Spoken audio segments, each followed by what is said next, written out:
So as everybody's making their way up, I'll introduce myself. My name is Kyle West, and I'll be speaking on behalf of just some of Samir's many friends at Georgia Tech. So some of these guys behind me have contributed to the many themes and stories that you'll hear. So I first met Samir, actually, he was randomly paired up in my freshman orientation group. And back then I had no idea what I was in for the next 9 years. 4 years after meeting him in orientation, Samir was actually a groomsman in my wedding, and he's been as much a part of my life since school has ended as he was during school. Throughout school, Samir always made time for hanging out and playing sports, but he never let his grades slip. Samir was so hardworking, in fact, that he ended up finishing his second degree at Duke before half of these guys finished their first one at Tech.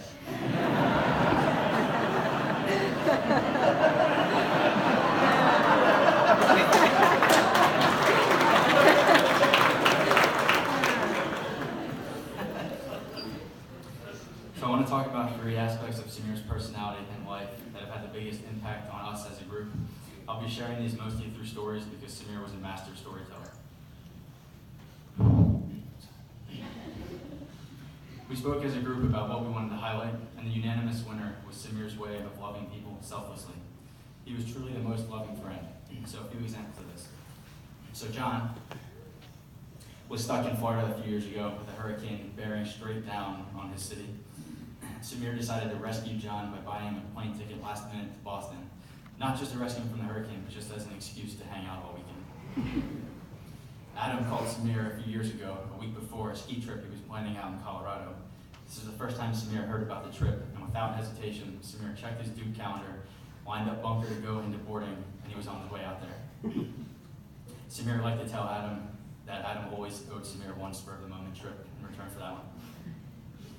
Samir never let anything be an excuse to get in the way of quality time with the people he loved. I want to take a few moments now and talk about Samir's magnetic personality.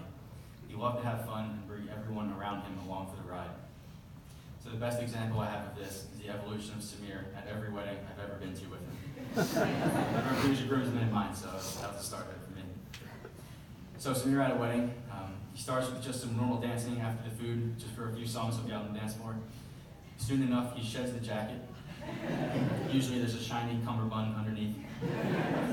And then by the time Living on a Prayer comes on, Samir has reached his final form, which is basically just him scream singing with his tie wrapped around his head. That's so fitting that we played that song. I had no idea that was coming on, but I have to hear it. It's awesome. Samir really did attract friends of every type. We actually have here with us today a friend who Samir met playing Xbox online. He flew in from Houston just to be here, which shows you the way in which Samir made friends with everyone he came in contact with.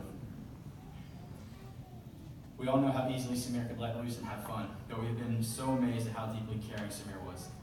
For example, when Taylor and Brittany Gray had baby Emerson a few years ago, Samir beat half of their family to the hospital. Because of that, he became Emerson's self-proclaimed godfather.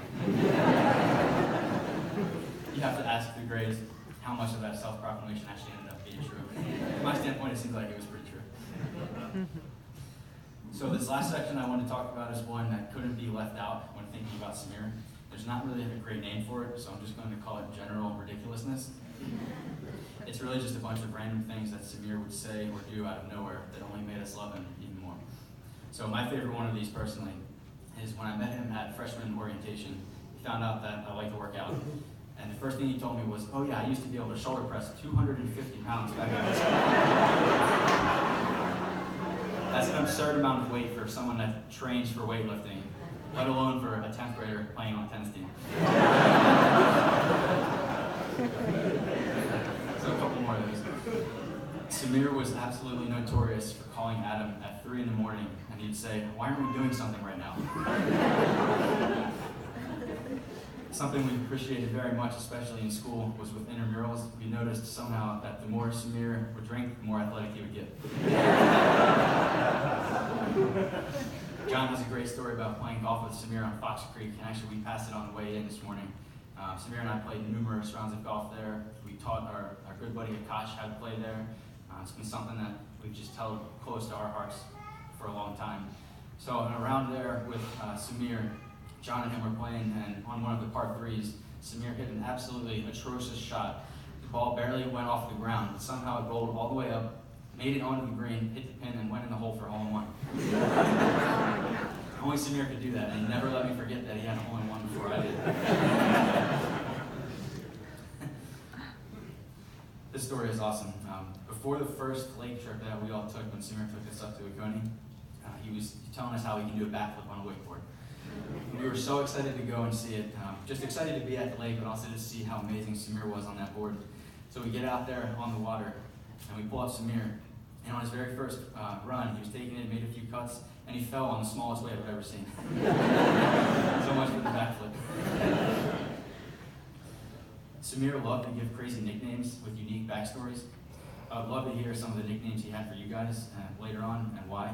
So for us, some of the nicknames we had: Abner, Manchester, Winchesterton, Fieldville, Biscuit, and for me, I was always either Jelly or Jules. Samir called himself the Glue because of how he was always the one who brought us all together.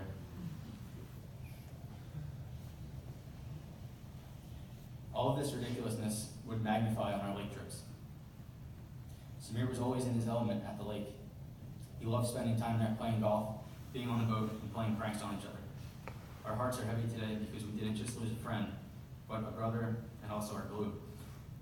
Samir, we want you to know that your glue wasn't the cheap Elmer's glue that you used in 5th grade, but it's a strong 2-part epoxy that will always hold us together. I love you, man.